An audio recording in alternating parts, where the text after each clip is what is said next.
What's going on, alpha males? If you're listening to this, that means that I got out of this adventure alive, sustaining only minor injuries. Praise God Almighty. Welcome to Alpha Male Podcast, where we talk about what it means to be a man, the right way, with God Almighty at the center. Judeo-Christian values. We are made in His image. Strong, dominant men. We don't apologize for that. Now, this episode was recorded partially in and partially after a backwoods excursion, a wilderness excursion, whatever you want to call it. And I've said before, and I'll say again, I think it's healthy for you as a Christian man to get out in the wild, out in the wilderness, in the solitude. Many times it is written about Jesus. He went out to the wilderness, he went out to a deserted place, to a desert place, depending on the translation, to pray, to be with God. If he did that, how much more should we do that? Because he's very connected to God. He perfectly follows God, perfectly does what God wanted him to do. He's a perfect man. We are called to follow Christ. If Christ did these things, if he went out into the wilderness, to the wild places, to the deserted places, to be alone, should we not also do those things? Go read through the Gospels and see how many times it says he went out or he withdrew to these kind of places. Many times. Is it part of your life, man? Is it part of your Christian walk, that wild solitude? Anyway, with that, hopefully you will excuse the lesser audio quality as it was partially recorded on the mobile microphone, but the content was recorded fresh. So hopefully that adds some panache to it. With that, put in the content. So I'm going to do something a little bit different. I'm going to start in the middle because this lesson was just learned on this salmon backcountry wilderness excursion, whatever you want to call it. And it's fresh in my mind, and my own flaws are, as I'm doing this after action, so I thought it'd be good to do this now, and I'll probably record the first part later with all the rest of the notes. But this is a big one. I'm almost there fallacy. I'm almost there fallacy. And I'd like to say this is the first time that I've had to learn this lesson, but it's not.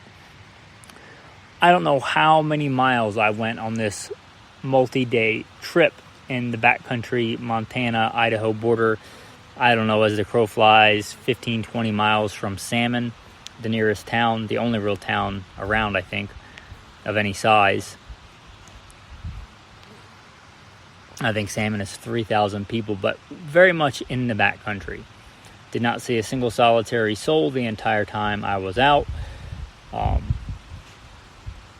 until I got back here to the rendezvous point, as I saw somebody drive by on the nearest road, which is where the wife is coming to pick me up. But the end, or I'm almost there fallacy. The I'm almost there fallacy. So I was pretty cautious through most of the trip. Taking care of the feet, pacing myself, everything else.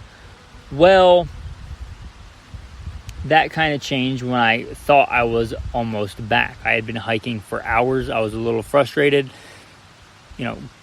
Before, when I was having to cross a creek or whatever, I would, for example, throw my walking stick that I had made and throw the water bottle over and grab my pack and throw it on the other side of the creek and cautiously get across the other side of the creek.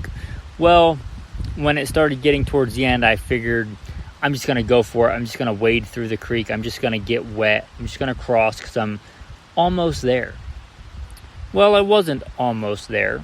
And as I'm looking down now, my feet are barefoot.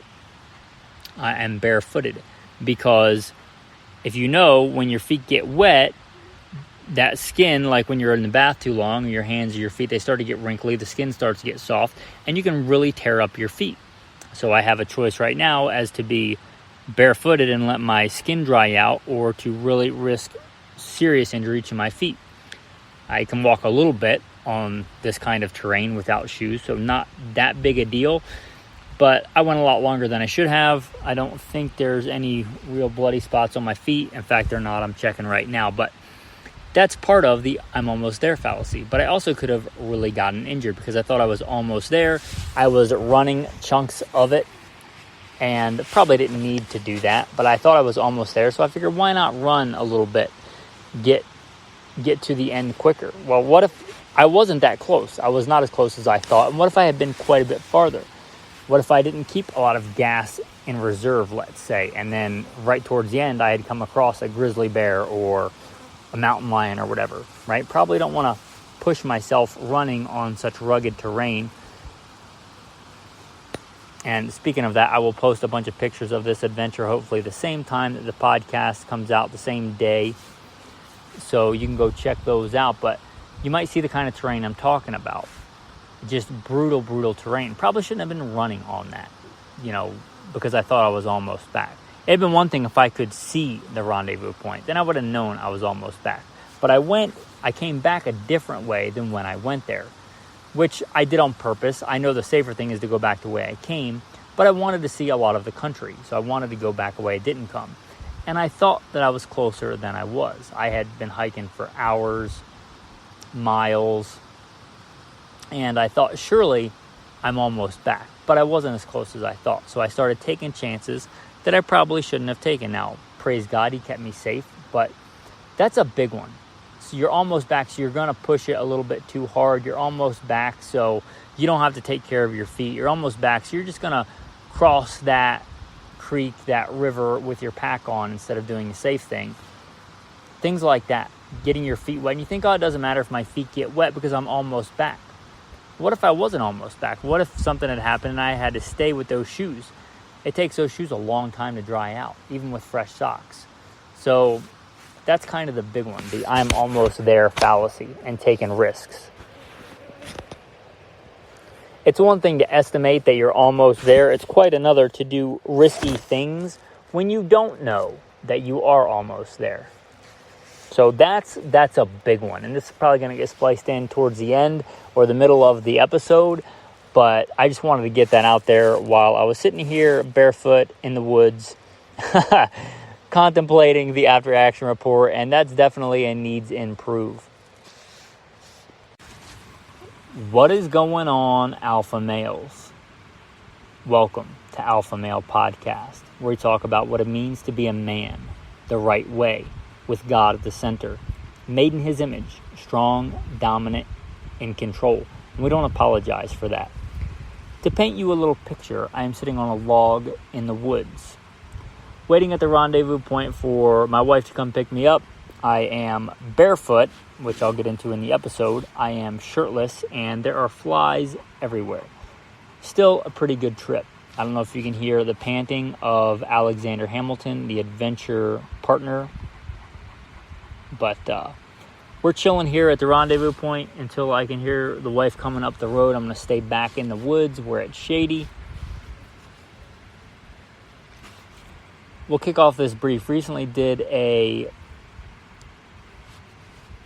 multi-day journey in the backcountry, the opposite side of the Bitterroot wilderness that I did several weeks ago.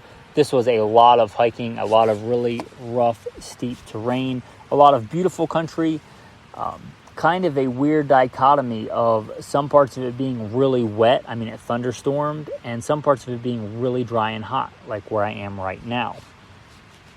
But a very blessed trip besides being barefoot, a busted lip, and I think I might have a cut on my face. I haven't seen it yet.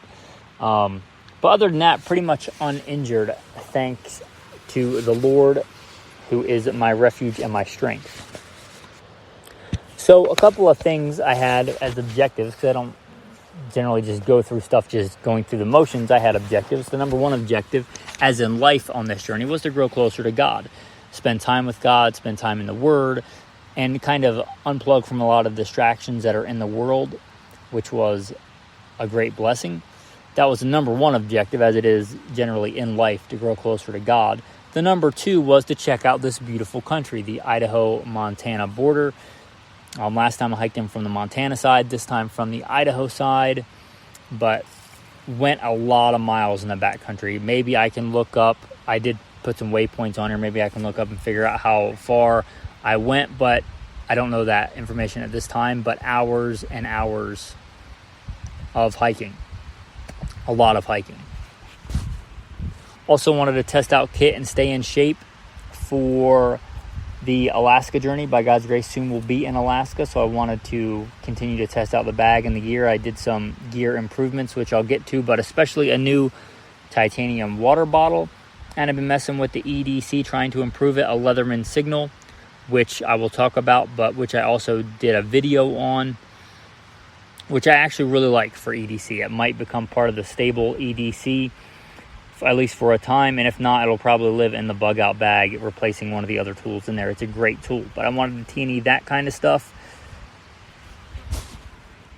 Also, we're at really high elevation here. I think I started the journey at just under 5K, like 4,900 and some change feet. So 4,900 and some change feet is where I started, and went up and up and up and uphill on the way there, and mostly downhill on the way back. Spent a night out in the Poncho Hooch with Alexander Hamilton, and it was a lot of cardio. It was a lot of really rough, rugged terrain. I'll try and again put some pictures in of the journey, so if you listen to this on the podcast, I'll try and splice in some pictures. I'll put those up on Patreon if you want to check those out. Speaking of, I guess I'd be a bad capitalist. If you're not a patron and you're a regular listener, consider becoming a patron. You know, I just put in $1 tier. I mean, what's $1? It's less than a usual cup of coffee in the city. So $1. For $1, you can become a patron and support the show and get some cool insider content. But consider becoming a patron. Maybe you'll give more than $1, but I did set up $1 tier if you want to become a patron for $1. Okay, getting into some of the needs improve, some of the things I should have done better. I should have brought just cheap plastic empty water bottles for Alexander Hamilton, because I intentionally planned this hike to be around a creek, but the terrain was so treacherous that it wasn't easy to often get down to the creek. So you either had to be really thirsty and only go down to the creek every once in a while when the terrain dictated, or wait for a side tributary running down that we could get to. But it wasn't like you could just go down to the creek. The terrain was pretty treacherous, which meant that Hamilton had to go longer without water than he probably needed to. I should have brought plastic bottles. He had his own pack. I could have just put them in there and filled them in the creek once I realized that, and it would have been a lot nicer. You know, a lot of places you can find like spare containers and like trash bottles on the side of the road, but we're talking like the Bitterroots. Like I didn't see a single person the entire time here. And other than a really, really old bucket that was down beside the creek, and that thing had been there a while, like one of those old metal buckets, I really didn't see any containers. Should have brought one, other than the one I had for myself, the titanium water bottle. I should have brought some for him. It would have been easy. It wouldn't have taken up much in the pack. It really wouldn't have weighed very much at all for him. So that's an improvement. I should have brought water bottles, just kept them in his pack. Another thing on Alexander Hamilton, I should have brought more dog biscuits. I brought dog food and dog biscuits. It's his normal food, the food that he normally eats. But for whatever reason, in the backcountry, he'll generally just go hungry. But he will eat if I give him special treats. So I packed quite a few milk bones. But we're both pretty hungry right now. I probably should have brought more for him. I'm waiting because I'm at the rendezvous point, and I assume my wife, because she's pretty awesome, is going to bring me something really good to snack on the way home and something really cold to drink. But I should have just not brought the regular food, because I know from experience he generally won't eat that, especially unless he's really, really hungry, and we've only been out here a couple of days. So I should have brought more just milk bones, or what they're called Vitabones, or like the same kind of thing with vitamins in them. I should have brought more of those and less food for him. On the food for me, I pretty much got that nailed down. I did a whole video. You might want to check that out. I don't normally post a lot of stuff on YouTube, but I did make a video on bug out food. But my staples pretty much stay the same. Like salted almonds of some sort with flavor on them, Quest bars, 100% cocoa, things like that, and that's pretty much nailed down. So no needs improve on there. I pretty much know what I normally take and eat on these trips. I also did do a lot of foraging on the trip. Quite a bit of my diet was supplemented with dandelions. And there was other stuff to eat, but the dandelions, there were just so many of them. And I like dandelion greens, so why not, when I'm heading down to the creek sometimes, just grab some as I'm going down there, grazing on them, dip them in the creek, wash them, and eat them. Did a short video for the patrons on that as well. But so that made up a chunk of the diet. And there's plenty of wild fruit around here too, the huckleberries, raspberries, things like that. But I generally don't eat fruit, but I did eat quite a bit of those dandelion greens.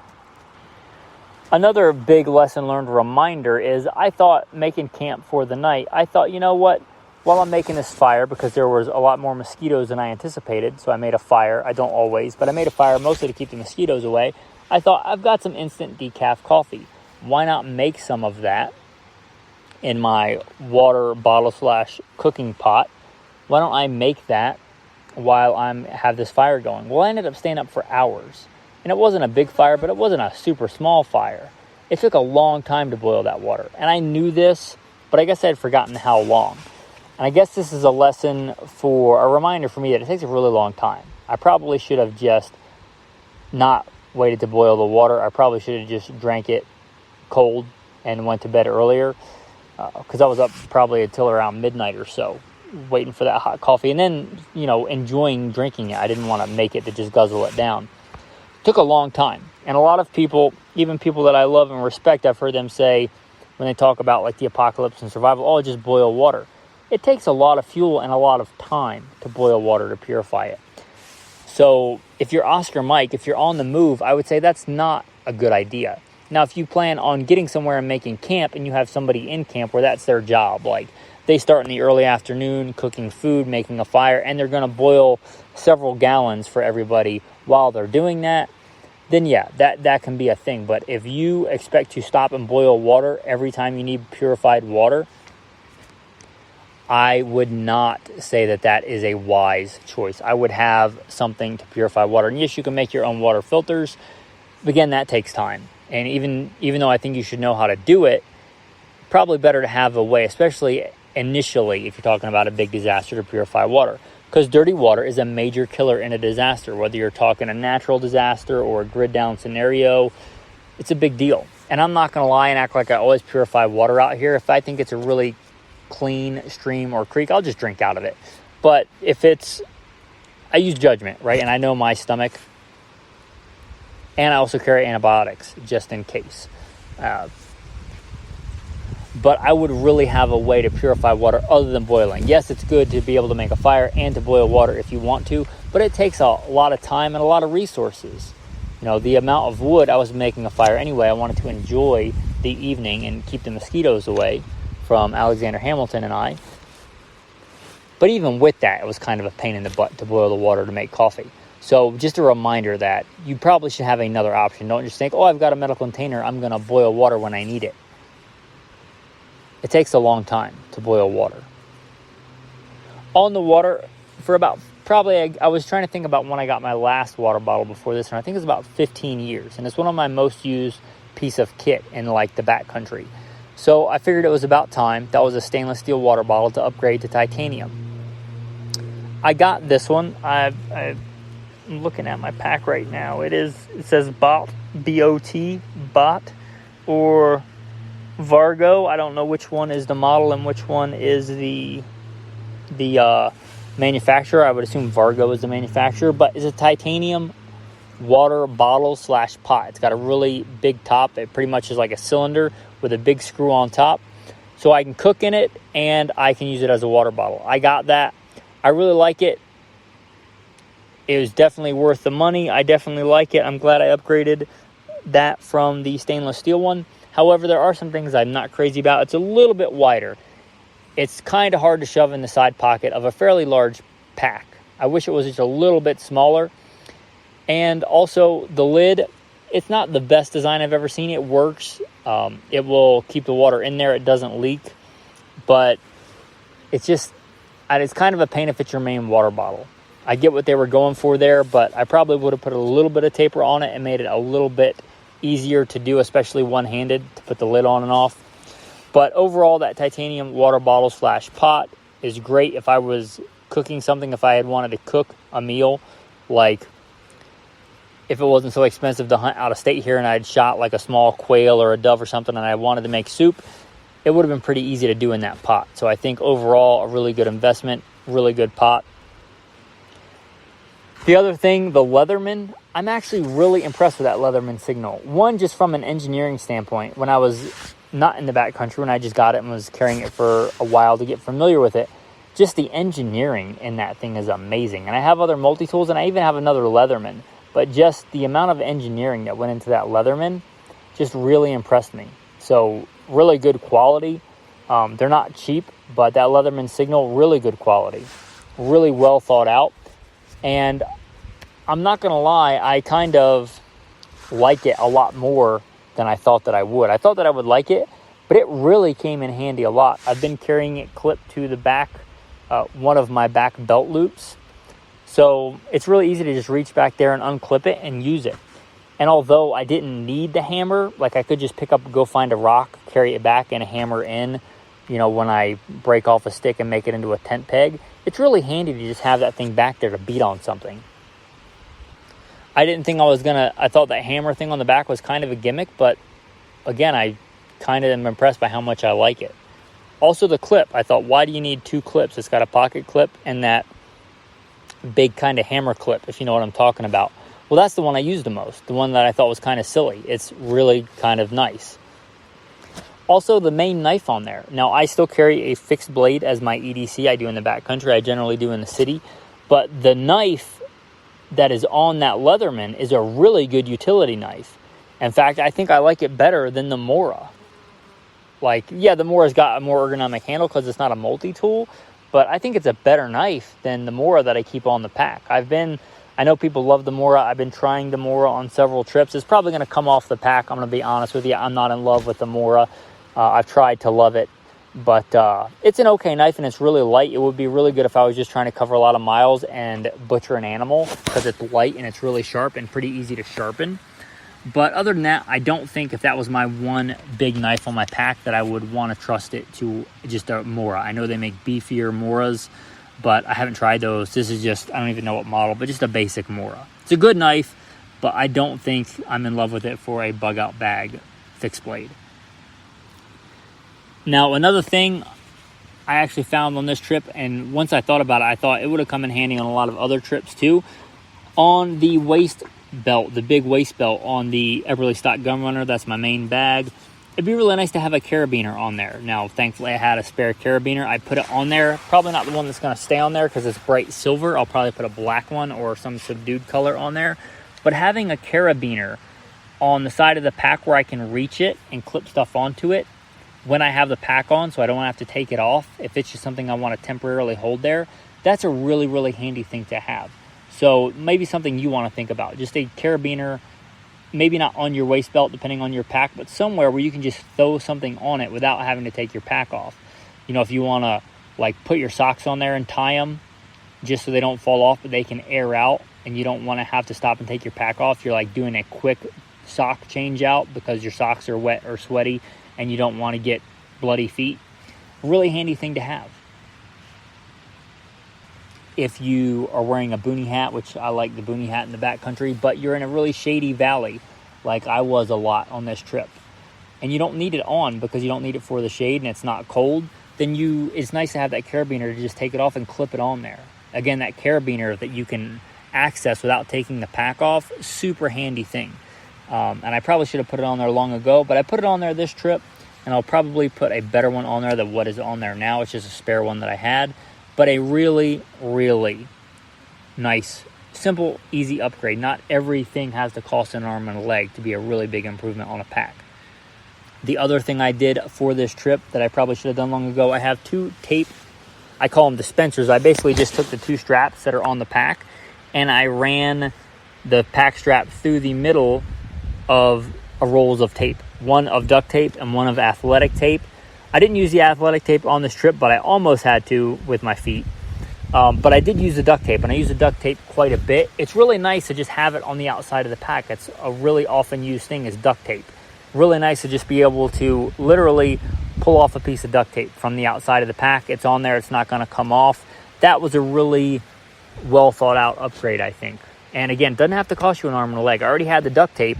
It's just nice to have kind of a built-in duct tape dispenser. This pack has a vertical and a horizontal strap to kind of cinch everything down to keep it tight. Why not make those tape dispensers? Just a really handy thing to do. Probably should have thought of it sooner, but a really nice upgrade. So maybe you want to consider doing that as well. Going back to just kind of how this is in order in my head, that first evening, making a fire, I used the Leatherman Signal. Now, obviously, I have other fire starting stuff in my pack, but this Leatherman Signal, part of my EDC, it was really easy. And I didn't even use the main blade. There's a little awl on there, which I like having an awl, but it's also a small, sharp blade. I used that to start the fire, and it was my first time ever using it. I think on the third strike of the ferro rod. I made a short video on that as well, but on that short, on the very first time I used it, on the third strike with that awl and the ferro rod, I got the fire started. It turned out to be a pretty decent fire. So the ferro rod on there, if you know how to use a ferro rod, it's one of the better quality ferro rods. I've got all kinds of ferro rods. This is one of the better ones that I've used. So really, really good and well thought out there. Also, I use the pliers for a thing that they're not really intended for, but I've used them quite a bit for this trip. And that's just small branches. Like, I usually would just use existing trees or structure to make a poncho shelter. And that's generally what we sleep in. And it's really nice to just clip off really small branches. Yeah, you can sit there and break them, but if you've got the Leatherman clipped to your back pocket, why not just take it out and clip those? Kind of like hedge clippers. It was just really handy to have. Again, I liked it and used more than I thought I would. I didn't think I'd use really the pliers for anything. I ended up using them for that, at least the wire cutters and the pliers. And then I used the pliers to reach into the fire and grab out that boiling container of hot water. Now, I could have gotten 2 big sticks and clamped them together and moved the pot, but it was just really convenient. If that's already clipped to my belt loop, just using the pliers and grabbing it out of the fire without any worry of burning myself or spilling it or anything like that. It's just really nice to have. Again, that Leatherman as part of the EDC, really nice. And although I was in the middle of, the Bitterroot, one of the most remote places in the country outside of Alaska, I think, there really wasn't any, improvised materials or anything around camp. But that Leatherman would come in really handy if you wanted to, let's say, salvage some wire that was in an old campsite, like in an old campfire or something like that. Or, if you know the trick to turn like a water bottle into cordage, that Leatherman would come in really handy for that, where there's more of those kind of resources, which is most places. Most places aren't this remote. So I think, I like it a lot more than I thought I was going to. A really cool upgrade for the EDC. It might become part of my regular EDC. I also used it before I went out in the backcountry on like projects. If you don't know, my wife and I live nomadically, just working on vehicles, working on the camper. We have tools and I could have gotten them. But if you already have the multi-tool clipped to your, belt loop as EDC, why not just use it? And I used that quite a bit this week for other stuff. It worked really well. And I hear the wife pulling up, so let me step over here to flag her down. Maybe she'll see me. Yep, she's stopping. So, all right, guys, I'll continue this later. To be continued. Thanks for all you do, tribe. So this episode's gonna be a little all over the place. The wife did come to the rendezvous point and I wasn't done recording. So hopefully it's not too jumbled. Hopefully it still makes sense. But there are some points that I still wanted to make some improves. I did not anticipate starting the hike at 5,000 feet-ish, 4,900 and something. There would be so many mosquitoes in the country that I was in. There were a ton of mosquitoes there. The mosquitoes and the flies at times were really bad. I did not anticipate that. Now, normally I have one of those bug wipes, like the single-use bug wipes in my EDC, and I used that earlier that week. I went walking with the wife, and she attracts mosquitoes like moths that are attracted to a flame. So I gave her that out of my EDC, and I did not replace it, and I regretted that. I did bring some mosquito spray, but it was not enough. So that's something that kind of took me by surprise, that I really didn't consider there being that many mosquitoes, that many bugs, but definitely should have replaced my EDC. I know better, and I should have had more stuff in the kit for dealing with bugs. Also, on the improves, I have a really, really big kind of Swiss Army knife. Not kind of, it is a Swiss Army knife, a Victorinox. And it's got a ton of tools on it. And it goes in my bug out bag. It's got a lot of tool options. And each one of them is very small and lightweight. But combined, it's pretty heavy. And that kind of weight adds up. So I'm probably going to take that out and put just a smaller kind of folding, minimalist, I guess, multi-tool in there. But very small, very light. I have a little tiny Victorinox thing. It's called like a Cub or a Cadet or something like that. That's probably going to go in there to replace it, because of all the times I've had that bag over the years, I think I've used some of those odd tools once or twice. So probably not worth carrying any extra weight, especially not now with the Leatherman Signal. That's probably going to be part of my EDC, and if not, probably go on that bag.